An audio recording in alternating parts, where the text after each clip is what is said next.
Olá pessoal, a gente vai falar um pouquinho sobre o romantismo no Brasil, que foi um período assim muito importante para nossa história e para nossa literatura também, porque a gente começa a ganhar algumas formas aí novas na poesia, principalmente, tá? Então, comecemos pelo contexto histórico.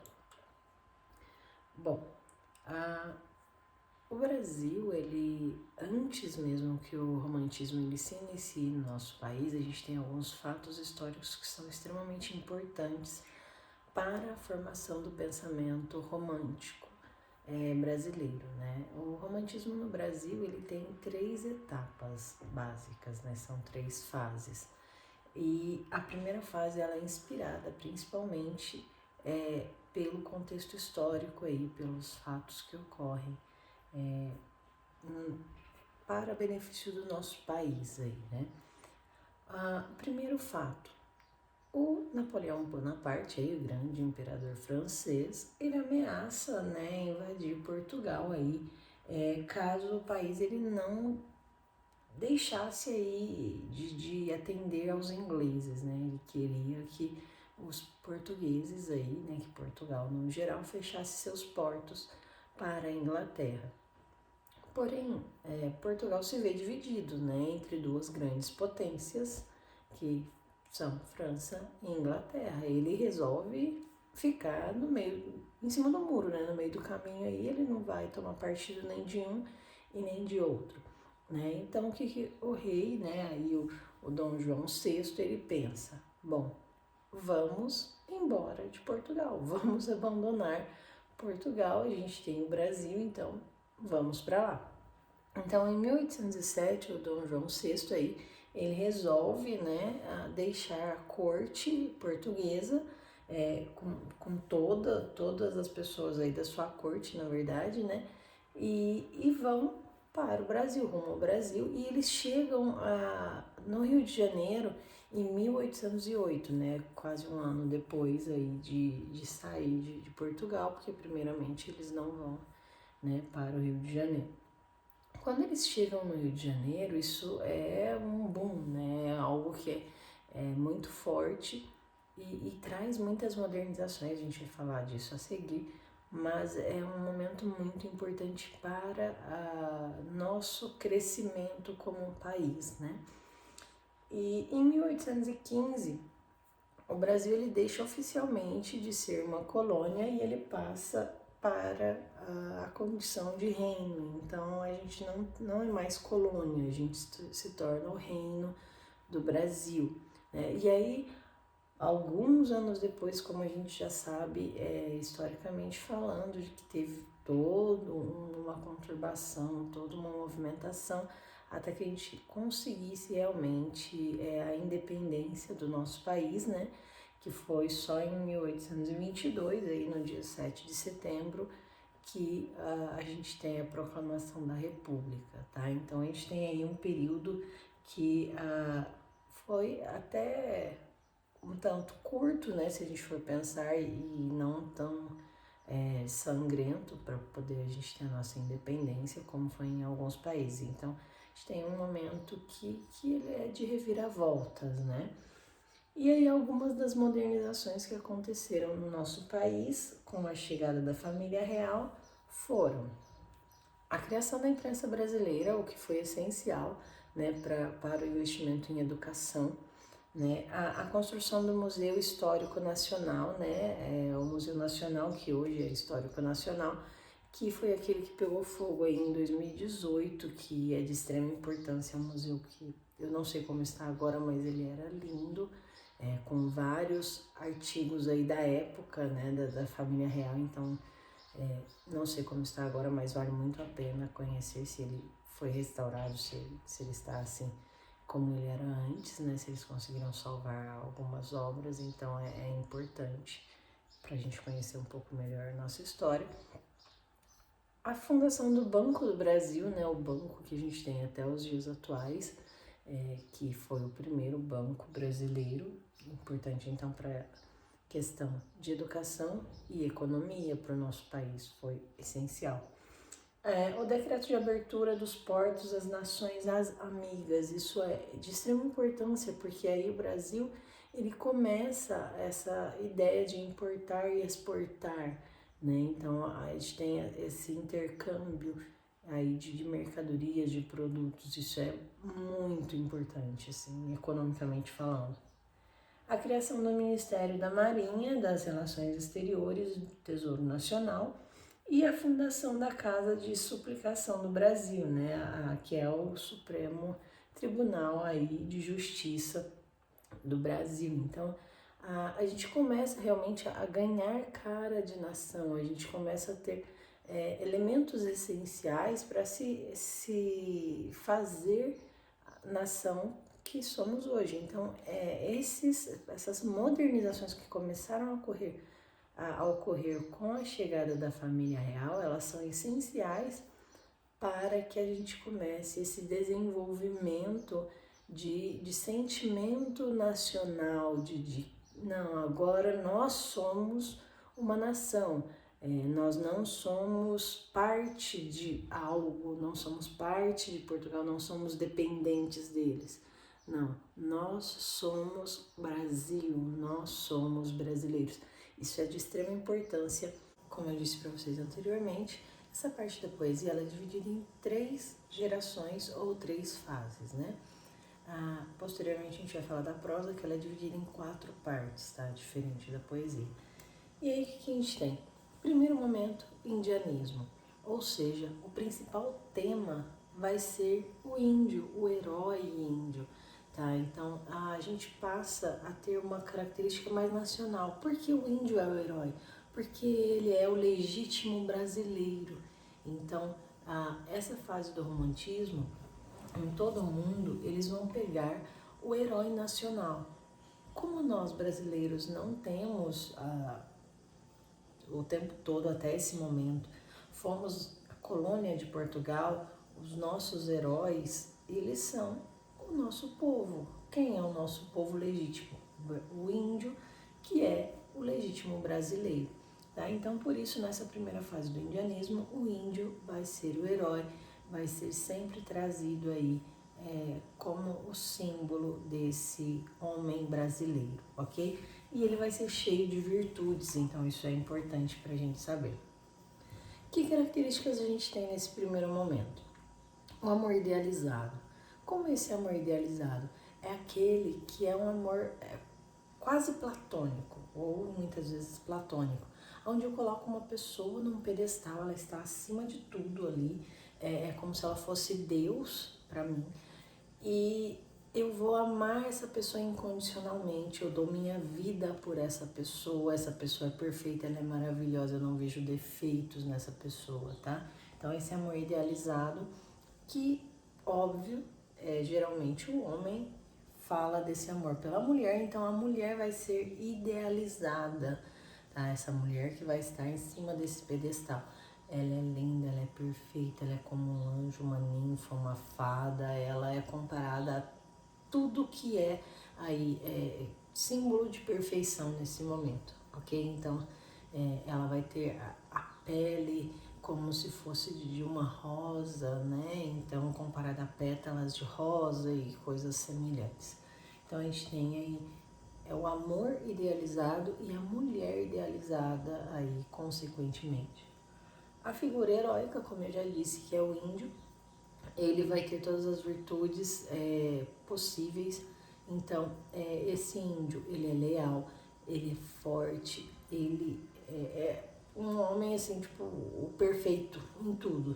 Ele tem possibilidades de ser corrompido, mas ele não se deixa corromper, tá? Então, é o símbolo. A floresta é o símbolo nacional. Então, as árvores, as plantas, tudo que tem a ver com esse ambiente natural, com essa floresta, né? Seja a Amazônia, seja a Mata Atlântica, que até então ainda não estava tão devastada, ela vai ser trazida para a gente como símbolo do nosso país, tá? Eu tenho também o rigor formal, né? O que é o rigor formal? A questão da metrificação e das rimas. a minha métrica ela é exata, né? Eu tenho 10 sílabas poéticas, eu tenho 8, eu tenho 12, então eu vou ter a questão de métrica exata, né? As minhas rimas também, eu crio uma sequência exata. Se eu estou falando de A, B, eu vou manter essa sequência. Então, nessa primeira fase do romantismo, eu tenho esse rigor formal ainda presente, tá? Então, isso é importante de saber. A idealização da natureza, que tem a ver com essa questão do símbolo nacional, né? Porque o que a gente tem de mais importante no nosso país são as nossas matas, são os nossos rios, é a nossa natureza. Então, o que eu tenho de mais valor dentro do Brasil nesse momento é isso, que é genuinamente brasileiro, que ninguém pode tirar da gente, né? Então, eles valorizam muito essa parte da natureza. E aí entra, por exemplo, né, entre os principais autores, Gonçalves Dias. Minha terra tem palmeiras, onde canto sabiá, as aves que aqui gorjeiam, não gorjeiam como lá. E assim por diante. Então, quer dizer, eu tenho uma valorização do que é nosso, né? Aqui no Brasil não é como lá fora, não é como em Portugal, não é como em outro país. Então, esse trechinho ele faz parte da primeira fase do romantismo aí, né? Cor local, características geográficas e culturais. Então, eu vou pensar, eu estou próximo à cidade do Rio de Janeiro, que eu tenho ali a Mata Atlântica. Eu vou falar da geografia, das plantas, das cores presentes nessa região. Eu estou em uma região de Caatinga, né, sei lá, em Minas Gerais. Eu vou falar sobre as características desse local. Estou na Amazônia, eu vou falar sobre os rios, as matas, os animais desse local. Então, sempre os autores, eles fixam muito nessa questão da cor local, de falar de como é aquele local, né, geograficamente, culturalmente, que animais eu tenho, que tribos indígenas eu tenho ali. Então, vai ser o retrato desse local, dessa parte do nosso país. Então, a primeira fase aí do romantismo em relação à poesia, a gente tem essas características e como principais autores, eu tenho o Gonçalves de Magalhães e o Gonçalves Dias, que eu já citei anteriormente para vocês. Inclusive, Suspiros Poéticos e Saudade é a obra inaugural do romantismo no nosso país, aí, que é do Gonçalves de Magalhães, e Últimos Cantos e Os Timbiras de Gonçalves Dias são as principais obras aí. Suspiros Poéticos, em relação à poesia, é a primeira obra do romantismo brasileiro, ok? Então gravem isso, que é importante. Já na segunda fase, a gente tem uma fase ultra romântica, de exagero. É muito amor, é muita melação, é muito. Então, é tudo muito, né? Então, por isso, ultra romântico. Então, é tudo muito forte, muito sentimental, é muito dramático esse momento, tá? E aí eu tenho características que têm a ver com isso. O escapismo. O escapismo, eu quero dar um jeito de fugir dessa realidade, eu quero abandonar tudo, deixar tudo para trás, eu não aguento mais esse mundo, né? E a forma de escapismo, aonde eu encontro a solução para todos os meus problemas? Na morte, tá? Então o escapismo, ele tem a ver com essa coisa do pessimismo, da negatividade, da busca pela morte. Eu não aguento mais o mundo, então eu tento realmente fugir de todos os problemas e solucionar esses problemas através da morte. O pessimismo, eu amo uma pessoa, essa pessoa ama a outra, eu não consigo viver sem essa pessoa, então o que eu vou fazer? Eu não sobrevivo a essa vida, eu sou negativo porque tudo é ruim, tudo é triste sem o amor dessa pessoa, tudo é negativo, tudo parece cinza, escuro. Então eu vou trazendo essa dramaticidade aí para dentro de mim e eu exteriorizo isso através de coisas pessimistas, de negatividade, tá? Então é uma característica muito forte nessa segunda geração aí. o saudosismo, né? Essa coisa de ter saudade, de lembranças, de sentimentos que foram positivos, mas que eu não tenho mais. Então, é tudo muito dramático, é muito agonizante, é muito uou, né? Então, é ultra romântico mesmo. O egocentrismo, eu no centro. Se eu não tenho a pessoa amada, para que viver? Eu não penso nas pessoas à minha volta, eu não penso em mais nada, em mais ninguém, eu penso em mim. Eu amo essa pessoa, eu preciso dessa pessoa, eu quero estar junto a essa pessoa, e se eu não posso, de nada mais me vale, nada mais me importa. Então, o egocentrismo ele tem a ver com isso, né? A evasão na morte tem a ver com o que eu disse no escapismo. Tudo o que acontece, todas essas características, a minha solução é a morte. Então ele sempre vem uma saída, a única saída, a morte. Tá? Então a única solução, a dissolução dos meus problemas, ela vem através dessa morte. Então a gente tem aí duas temáticas básicas: a vida junto à pessoa amada, ao amor da minha vida, e a morte como solução para todos os meus problemas, principalmente os meus problemas amorosos, tá? Então a gente vai falar o tempo todo sobre esse sofrimento amoroso. Eu amo, eu quero, eu posso, eu não tenho, e eu vou tentar de todas as maneiras auxiliar essa pessoa amada, mesmo que ela não me ame, eu estou fazendo minha parte, indo atrás dela e fazendo tudo possível para que ela seja feliz. Só que chega um momento que eu não suporto mais esse sofrimento, estar próximo à pessoa amada, vendo ela ser feliz com outra pessoa. Então é bem complicadinho esse sofrimento amoroso. É um exagero sentimental, como eu disse no início, tudo é ultra, tudo é muito, é exagero o tempo todo, né? Então é um exagero de sentimentos, eu demonstro tudo o que eu quero, tudo é muito forte, tudo transcende ao meu interior, eu não consigo segurar, que tem que ser muito, então tudo vai além do que realmente é. Então vocês vão ver que o exagero é uma característica muito forte. A idealização da vida, da mulher e do amor.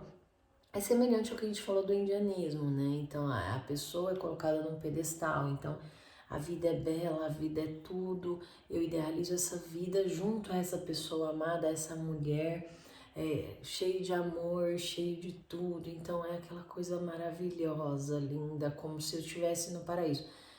Eu assimilo muito o romantismo a esses filmes da Disney, né? Que a gente tem aí esse boom, esse exagero de amor, de uma vida perfeita. Os românticos, eles viam a vida mais ou menos assim, tá? Bem próximo ao que a gente tem aí dos filmes da Disney, esse amor, esses contos de fadas, essa coisa do viveram felizes para sempre, é o que eles idealizam o tempo todo.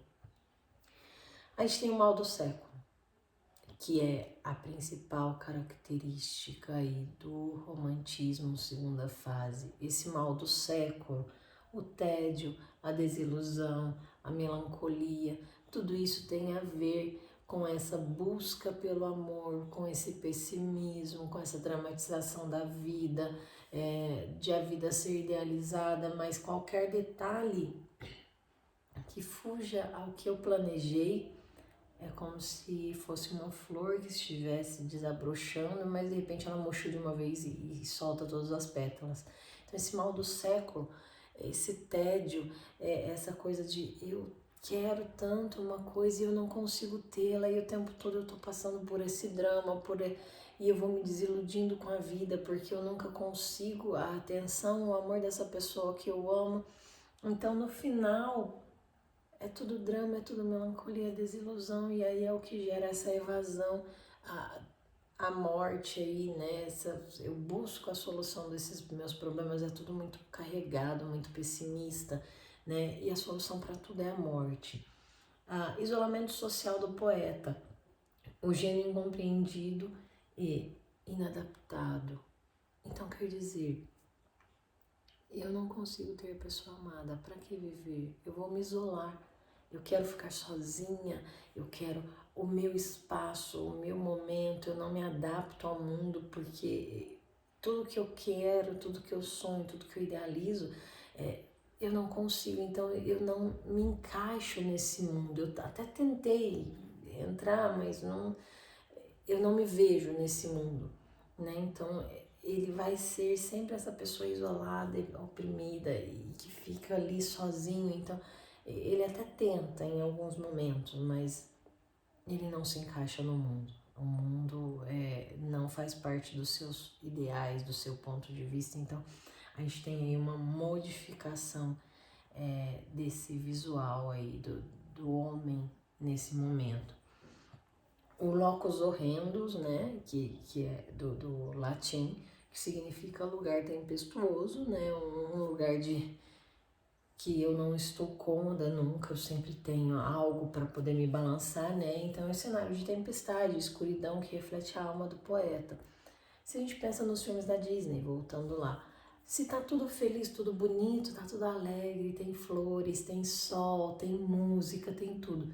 Quando começa a dar alguma coisa errada, o negócio começa a cair chuva do nada, e raio, é trovão, é tudo de uma vez. Isso surgiu aqui no romantismo. Se eu estou feliz, nossa, o dia tá lindo, tem o sol brilhando, tem flores, tem tudo bonitinho.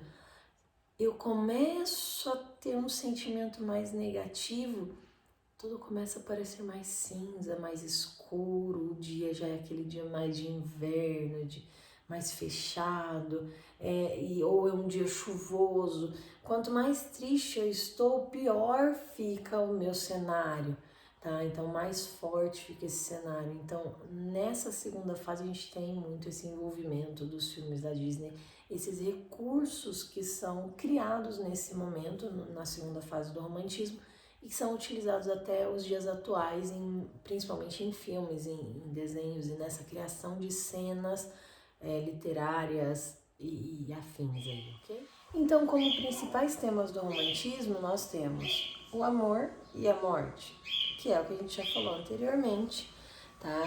E os principais autores dessa segunda geração, dessa segunda fase, são o Álvares de Azevedo, Casimiro de Abreu e o Fagundes Varela. Entre as principais obras desses mesmos autores, a gente tem A Lira dos 20 Anos, do Álvares de Azevedo, As Primaveras, do Casimiro de Abreu, e Vozes da América e Cantos e Fantasias, do Fagundes Varela, aí, ok? Então, nesse segundo momento, esses são os principais autores, as principais obras e as duas temáticas principais, tá? Na terceira fase, é uma fase que muitos autores consideram a fase de transição, tá? Até porque o romantismo até esse momento, essa coisa de amor, de veneração, seja da nação, seja da pessoa amada. Nessa terceira fase, a gente vai ter já o início de algo que é muito mais trabalhado no realismo, né? Que vai ser a questão da crítica social e política. Então, ao invés de ficar focado no eu, no meu sentimento, na emoção única e exclusiva, eu vou começar a trazer aí elementos externos, né? A crítica social, a crítica política. Então, já não sou mais eu o foco da poesia nesse momento. A gente para com essa fuga da realidade, que principalmente nessa segunda fase, a gente tem, né, com essa questão do amor, do exagero, de tudo transcende, tudo é muito forte. Aqui, ao contrário, a gente não tem essa fuga da realidade, a gente fica com os pezinhos no chão. Então, as pessoas, elas começam o romantismo, ele faz assim, ele vai subindo essa questão do amor, do exagero, de repente ele faz um bum, pisei no chão, me estabeleci, é isso. Então, é o que ele faz aqui, acaba a fuga da realidade, pus meus pezinhos no chão, começo a ver a realidade como realmente ela é, tá? Uso de hipérboles, né, imagens exageradas. Então, o que não muda aí, né, entre a primeira, a segunda e a terceira fase é essa questão das imagens exageradas. Mesmo que eu não fuja da realidade, o exagero é uma característica essencial aí do romantismo. Então, o tempo todo. Lembrando que na segunda fase, na segunda geração, ele é um exagero que transcende a realidade. Esse é um exagero, com os pezinhos no chão, mantendo aí a realidade, né, como eu disse anteriormente. Uso intenso de vocativos e exclamações. Então, vocativo, para quem não se lembra, João, Maria, né? Quer dizer, eu estou convidando essa pessoa, né? Eu estou chamando essa pessoa. Então, vocativos, né? Ó Deus, ó mãe. Então, eu sempre vou fazer uso disso. Exclamações, né? Meu Deus, ai, venha, ui, né? Então eu tenho sempre esse tipo de trabalho aí, né? Então os vocativos para chamar exclamações, né? Que são o indagar, o dar uma voz ao que eu vou dizer, dar a emoção ao sentimento. Então ele busca despertar através desses vocativos, dessas exclamações, despertar a emoção e a ação do leitor e da leitora. Então é através desses elementos e de outros mais óbvio que ele vai tentar buscar aí esse despertar dessa emoção de quem está lendo, né? Uma ação, é como se eu quisesse já fazer parte dessa obra, né? Eu quisesse estar presente nela. A gente tem várias obras muito importantes aí nesse momento, e elas mantêm algumas das características anteriores em alguns momentos, mas são características que são mais pousadas, né? Como eu disse para vocês, ela é mais regrada, né? Com o pezinho no chão, mais voltada para a realidade. Os principais autores, a gente tem o Castro Alves e o Souza Andrade, né? As principais obras desses dois autores são Espumas Flutuantes, Gonzaga ou A Revolução de Minas, e Os Escravos, de Castro Alves, são as principais obras dessa terceira geração. E o Guesa, né, e Errante, que são do Souza André, né? Então a gente tem essas obras aí como principais dessa parte da poesia. Bom, pessoal, espero que vocês tenham gostado, que tenha sido válido aí o entendimento de vocês. Na próxima aula a gente vai falar sobre a prosa do romantismo, ok?